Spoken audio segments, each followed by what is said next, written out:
Saya ingin mengenal Allah, bagaimana caranya? Caranya salah satunya, kamu harus tahu khabar sadik itu. Apa itu khabar sadik? Segala riwayat yang datang kepada kita, yang khabar itu jelas datang dari Allah, Rasulullah, dan para sahabat Nabi. Maka untuk mengenal Allah, perlu jalur itu dulu. Mencoba tanya orang awam, benar dalil Quran dan hadis, benarlah. Maka mengenal Allah tidak boleh kalau menyalahi Al-Quran dan hadis. Harus sesuai dengan Al-Quran dan hadis. Contoh yang tidak sesuai dengan Quran hadis. Allah itu kan punya sifat fi'lu kullu mumkinin aw tarkuhu. Allah bisa melakukan sesuatu dan juga bisa membatalkannya. Benar kan? Yang sama lagi orang tanya, Tengku, takdir itu bisa diubah nggak? Ada orang bertanya sama kita, takdir itu bisa diubah nggak?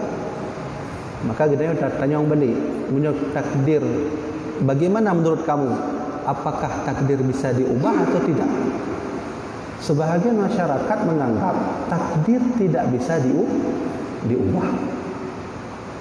Pemahaman ini tentu juga berasal dari Al-Quranul Karim. Benar kan? Pertanyaan besarnya, Allah yang membuat takdir, apa Allah tak bisa merubah takdir? Bukan takdirnya, takdir kita. Allah yang membuat takdir, apa Allah tak bisa mengubahnya? Tentu. Lalu bertentangan tidak dengan Al-Quran yang Allah sendiri mengungkapkan hal itu, bahwa takdir tak bisa diubah. Engkau sudah ditakdirkan dalam surga, engkau sudah ditakdirkan dalam neraka, engkau sudah ditakdirkan menjadi orang kaya, engkau sudah ditakdirkan menjadi orang miskin. Sehingga timbullah perasaan-perasaan manusia, saya sudah miskin, tak mungkin lagi jadi orang kaya. Kenapa? Ini takdir. Ya, maka dalam hadis Muslim, hadis sahih, sahabat bertanya kepada Nabi ketika Nabi sedang berceramah, mencoba sahabatnya tengah buka derah menan, sahabat duduk niku. Nabi berkata, nanti di surga orang masuk surga ditakdirkan masuk surga, yang masuk neraka ditakdirkan semua masuk neraka. Datang sahabat bertanya, ya Rasulullah, kalau begitu ya sudah, kita tidak usah berbuat amal lagi, karena takdir kita di dalam surga atau neraka. Itu apa hadisnya, tapi riwayatnya sahih, hadis Muslim. Coba lihat, sahabat bertanya, ya Rasulullah, kalau begitu ya sudah, kami ya tidak usah beramal, tidak usah sholat, tidak usah zakat, karena hakikatnya ke surga dan neraka. Maka kata Rasulullah, ya ashabi, if'al, kerjakan, tetap kerjakan. Benar kan? Kerjakan. Berarti takdir bisa diubah. Siapa yang mengubahnya? Ya tentu yang menciptakan takdir itu. Baik, kembali ke sifat Allah tadi. Fi'lu kullu mumkinin aw tarkuhu. Allah bisa berkehendak membuat sesuatu dan bisa membatalkannya. Nah, contoh yang ingin saya sebutkan di sini di dalam surat Luqman. Wala tusa'ir khaddaka lin-nas wala tamshi fil ardi maraha. Janganlah engkau berjalan di muka bumi ini dengan kesombongan dan angkuh. Kan begitu kata Allah.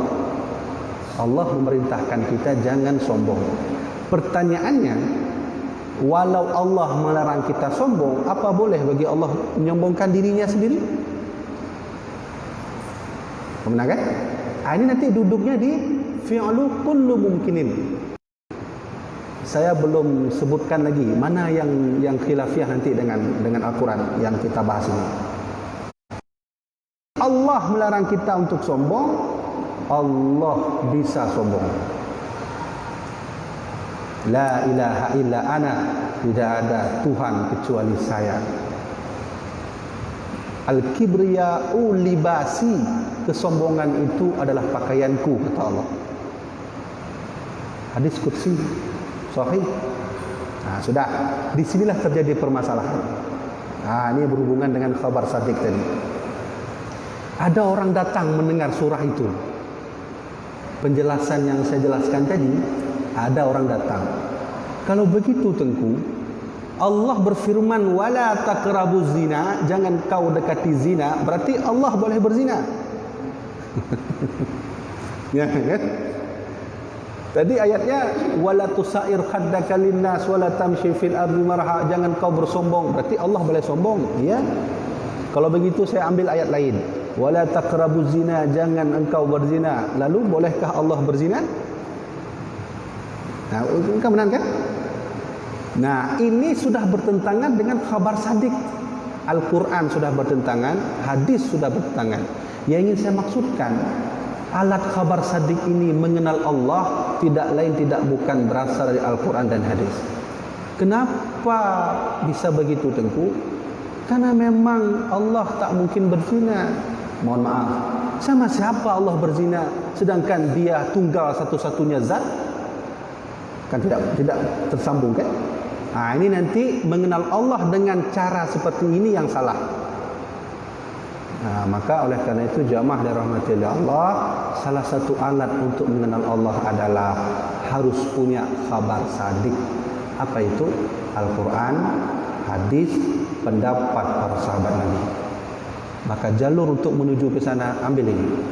Kamu mengenal Allah, mau tunggu, pelajari Quran. Sudah tunggu, sudah pelajari hadis. Sudah juga tunggu, pelajari bagaimana para sahabat Nabi belajar tauhid bersama Rasulullah. Sudah, alhamdulillah. Di luar daripada itu kita tak boleh mengambil, tidak boleh berjalan kalau di luar di atas Quran, hadis dan pendapat ulama. Nah, ini khabar sadiq. Kemudian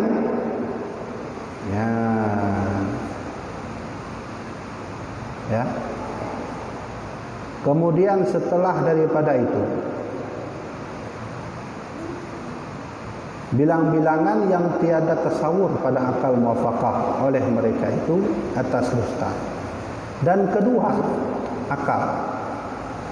Alat kedua untuk mengenal Allah setelah khabar sadiq, Al-Quran, hadis dan para sahabat Nabi, alat yang kedua untuk mengenal Allah adalah akal. Ini pakai. Inilah nanti Nabi Ibrahim menemukan Allah dengan akalnya sendiri. Coba lihat bagaimana beliau mencari Allah ketika itu. Beliau duduk depan rumahnya, beliau melihat bintang. Itu dengan akal dia lihat. Wah, bintang itu bercahaya, bintang itu penuh cahaya, itu Tuhan saya. Begitu kan? Begitu kan? Ketika akal dipakai Nabi Ibrahim, lalu besok muncul bulan, dia pakai khabar sadiq.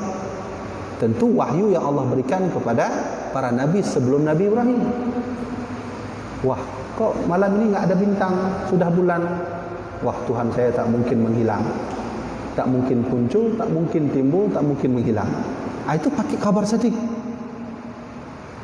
Nabi Ibrahim mencari Allah, dia pakai akal dulu. Sudah pakai akal, dia proses akal itu dengan wahyu. Benar kan? Hati-hati, jangan mengenal Allah hanya semata akal, wahyu ditinggalkan, nanti bahaya. Apa yang bahaya? Muncul nanti pertanyaan begini, bisakah Allah menciptakan sesuatu yang besar yang Allah sendiri tak bisa mengangkatnya? Ya, gimana? Ini kan pertanyaan dia bak malamnya kan? Itu akibat orang mencari Allah dengan akal tanpa wahyu. Timbul pertanyaan, bisa enggak Allah menciptakan sesuatu yang besar yang Allah sendiri tak bisa mengangkatnya? Oh, gimana jauh kan? Betul takkan enggak bisa, berarti Allah tak bisa menciptakan sesuatu yang besar. Allah lemah.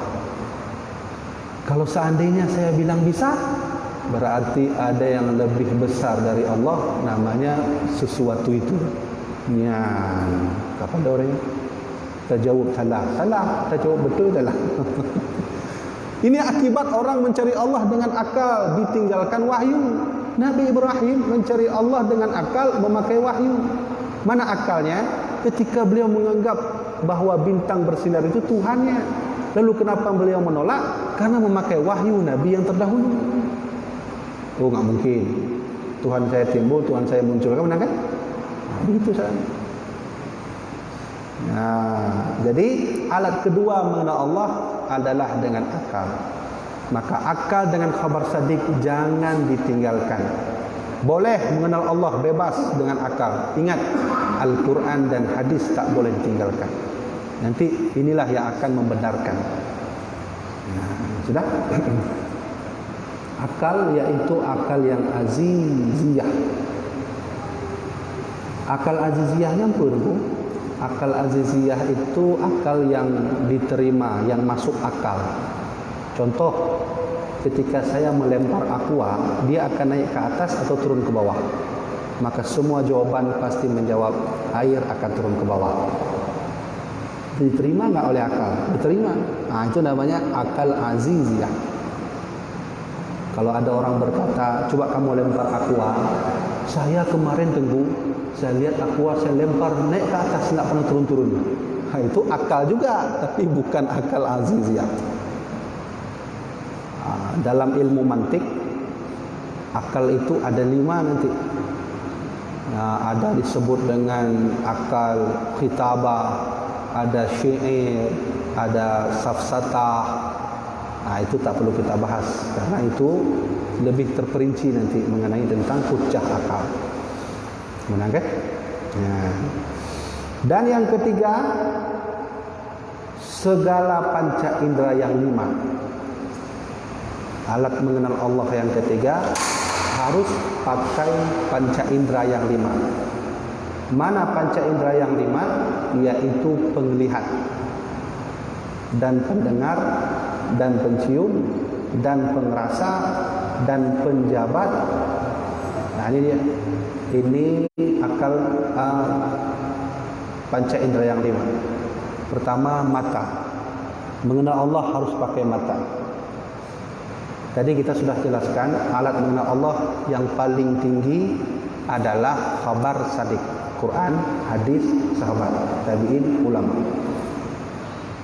Sudah? Sudah itu. Kalau begitu, ambil wahyu itu kau gunakan akal. Cari Allah dengan akal. Nanti diproses, di-scan oleh Al-Quran hadis. Sudah tentu.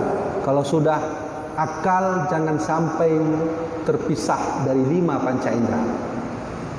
Dalam ilmu hadis, hadis akan menjadi kuat apabila orang menyebut saya pernah melihat dengan orang menyebut saya pernah mendengar. Mana yang lebih kuat? Tetap orang yang melihat. Nabi, contoh, Nabi, sahabat. Ketika Nabi meninggal, sahabat itu akan berkata, saya pernah melihat bahwa Nabi pernah begini. Itu hadis itu lebih kuat daripada ada hadis yang berkata dari seorang riwayat, saya pernah mendengar. Nah, maka disinilah nanti yang saya katakan khilafiyah ulama. Mencari Allah memang lewat akal. Lalu di mana wasitah akal? Mata. Maka lihatlah alam ini, cari. Rasulullah SAW menyuruh kita, ini contoh paling kecil. Afala yanzuru ilal ibli kaifa khuliqat. Coba lihat bahasa Al-Quran. Afala yanzuru ilal ibli kaifa khuliqat. Allah menggunakan yanzuru. Allah tak menggunakan afala yatafakkaru ilal ibli kaifa khuliqat. Allah menyuruh kita, apakah kamu tidak melihat bagaimana unta kami ciptakan? Kenapa ayat Al-Quran berbicara tentang apakah kamu tidak melihat daripada apakah kamu tidak berfikir? Ini artinya Allah panggil kita, nih unta, aku sudah buat unta, lihat, lihat. Ini nanti berhubungan dengan panca indera. Maka mengenal Allah juga harus memakai. Bagaimana caranya? Pesan Nabi, tafakkaru fi khalqillah. Berfikirlah kamu, melihatlah tentang ciptaan Allah, wala tafakkaru fi dzatihi, jangan kau berfikir tentang zatnya. Wa ila as-samai kaifa rufi'at. Coba lihat langit. Allah suruh melihat kita. Hai, lihat langit, lihat. Bagaimana langit aku tinggikan. Wa ila al-ardi kaifa sutihat. Lihat, lihat. Bagaimana bumi aku bentangkan.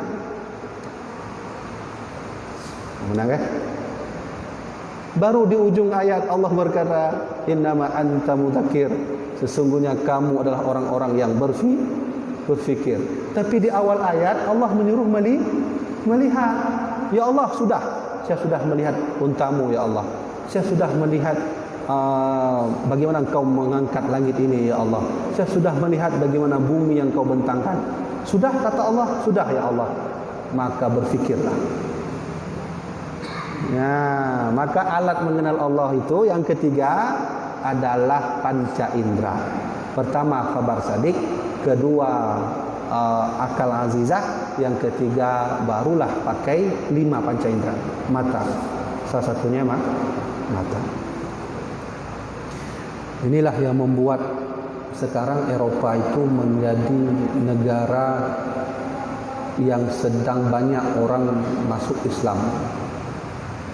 Saya salut sekali dengan salah seorang profesor, namanya Profesor El-Muri, salah seorang doktor dan dokter lagi dalam bidang spesialis ilmu zoologi, embriologi, bagian kehamilan. Beliau dari Inggris, sudah tua, sudah dokter lagi. Akhirnya beliau masuk Islam. Jadi coba lihat fenomena aneh yang terjadi. Orang pintar masuk Islam, orang yang masuk ke orang Islam keluar dari Islam, orang yang bodoh.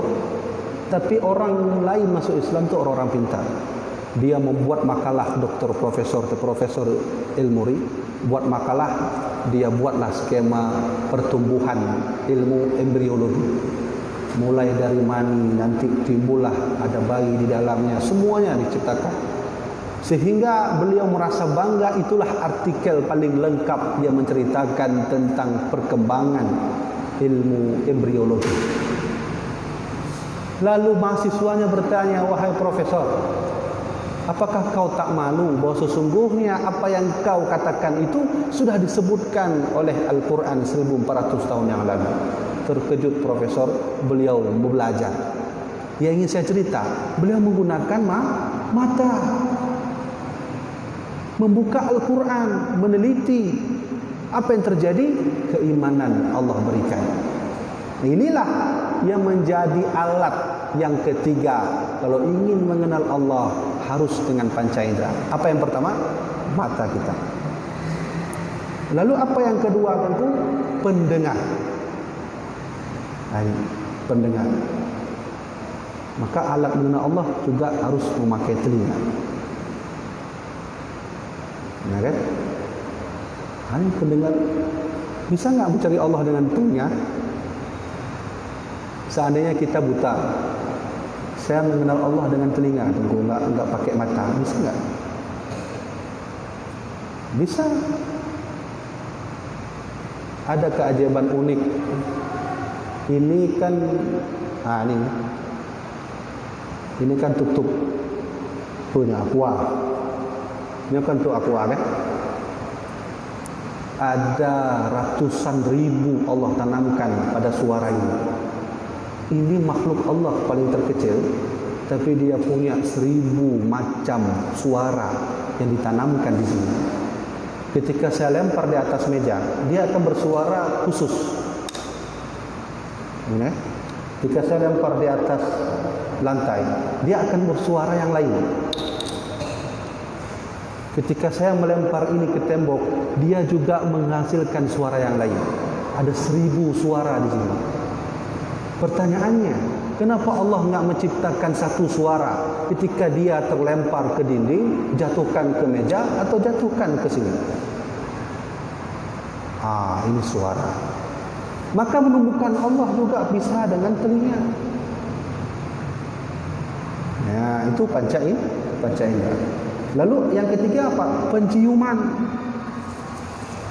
Penciuman, dengan mencium pun kita bisa mencari Allah Subhanahu wa taala. Ya. Bagaimana contoh mencium untuk bisa mencari Allah? Banyak ahli kedokteran yang hari ini menciptakan obat yang juga harus memakai hidung. Mencium, mungkin mencium bau bakteri mungkin, untuk menciptakan obat dan seterusnya. Ya, maka oleh karena itu penciuman, pendengaran itu alat untuk mengenal Allah. Ada satu lagi namanya pengerasa, perasa. Pejabat satu lagi, penjabatnya bukan pejabat. Penjabat dalam bahasa Melayu, ini pejabat, memegang. Setelah memegang dirasakan. Nah, maka alat-alat seperti inilah yang Allah ciptakan. Mata untuk kita, Allah ciptakan telinga untuk kita, Allah menciptakan mulut untuk kita, hidung untuk kita. Semuanya itu ada maksud. Apa itu?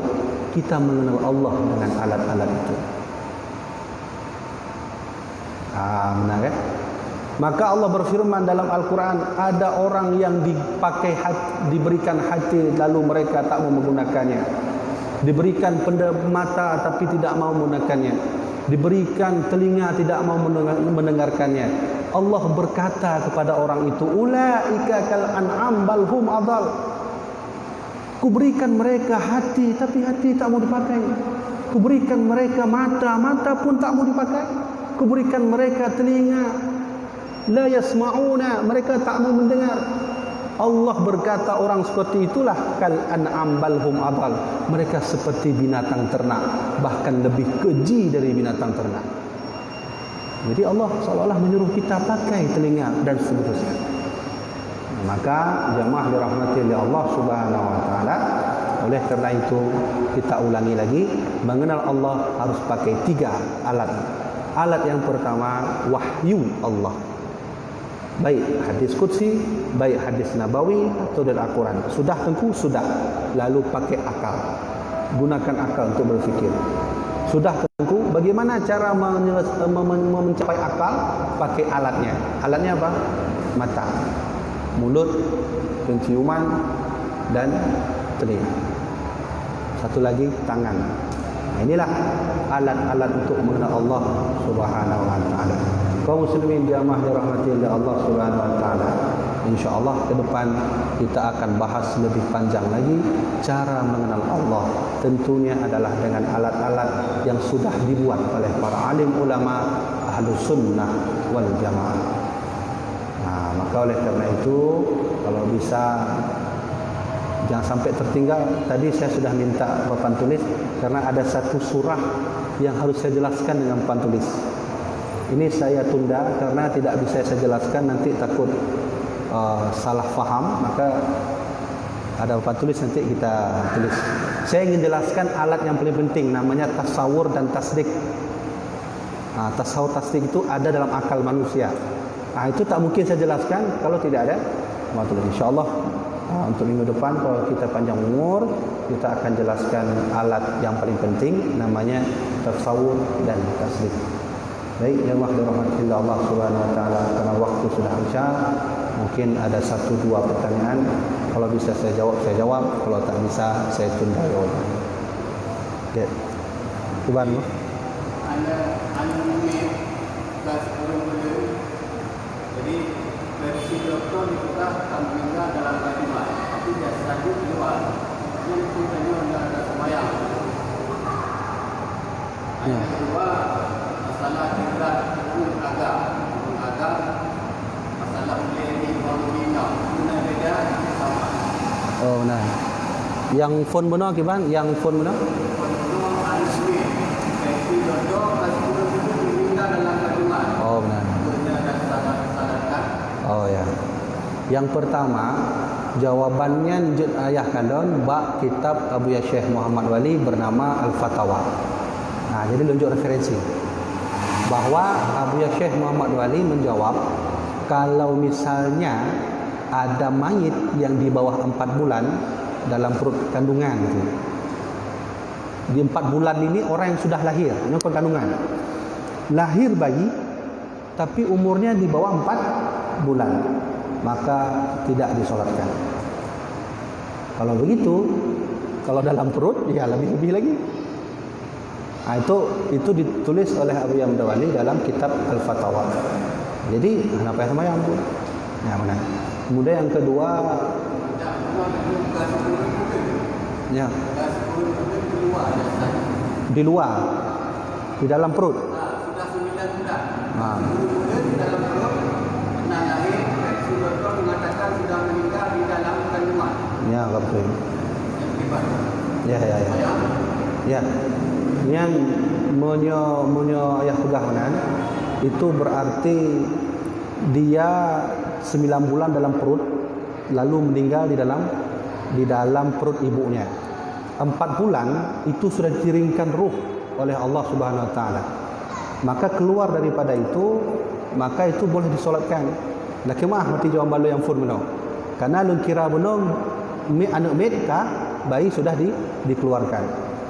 Kalau di bawah 4 bulan itu tidak disolatkan.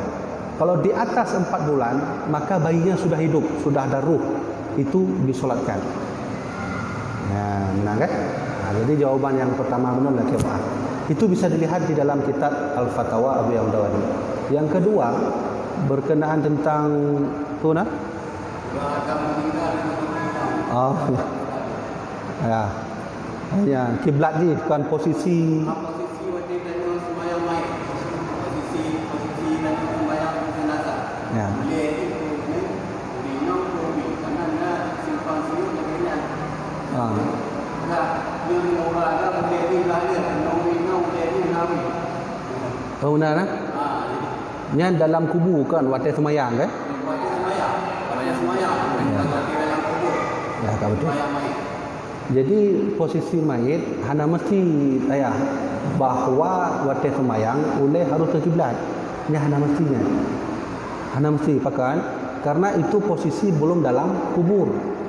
Maka posisi ketika mayit disolatkan, nah nanti laki-laki biasa aja ba,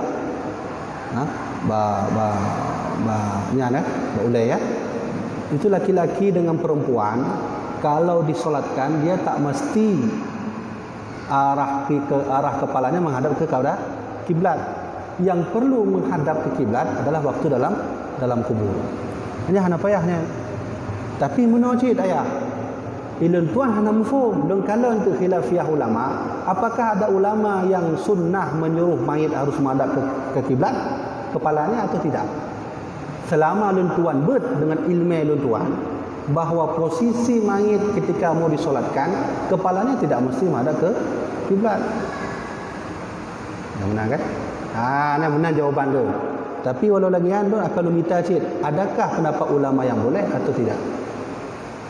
Ya. Jadi, nyalai hana. Bulan. Waalaikumsalam.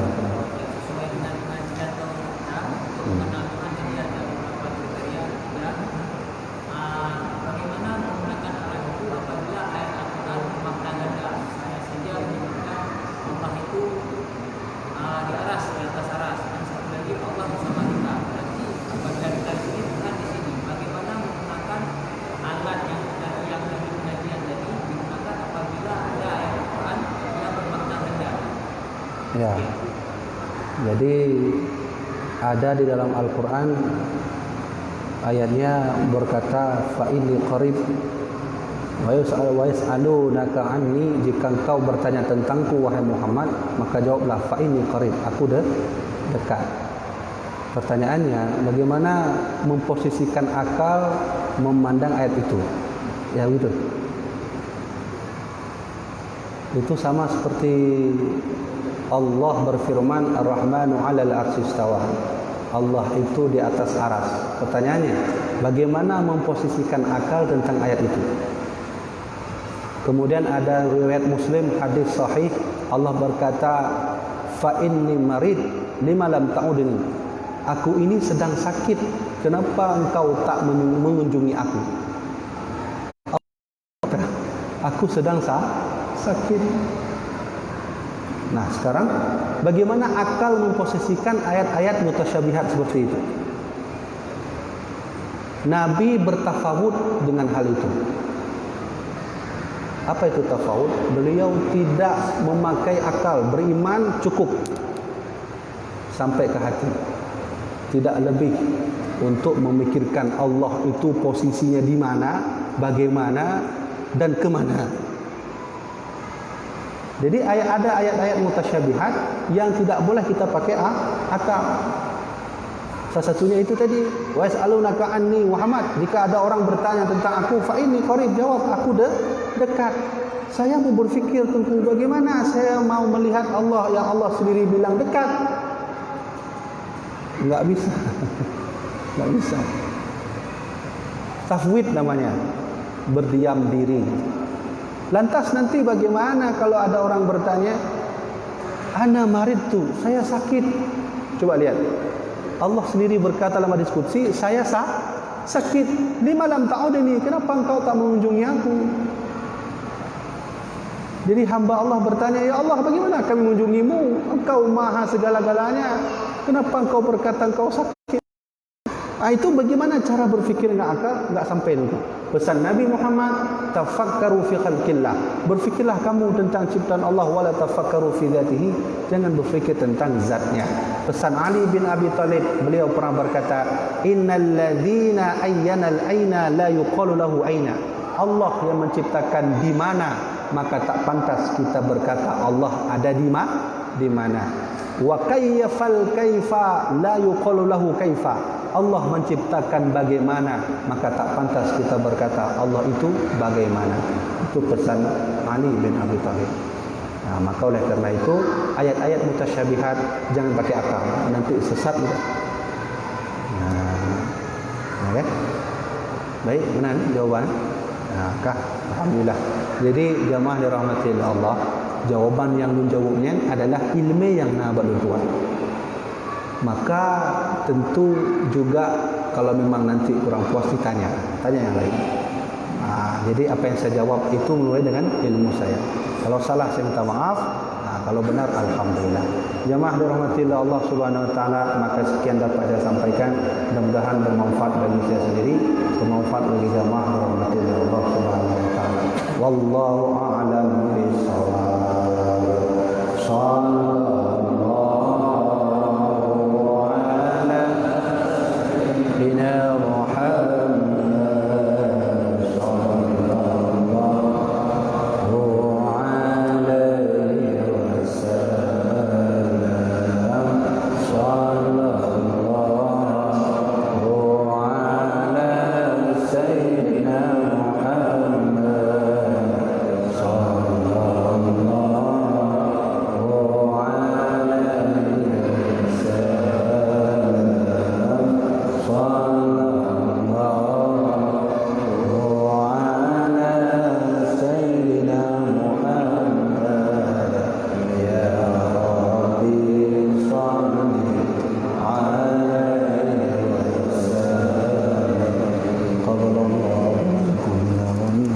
تقبل الله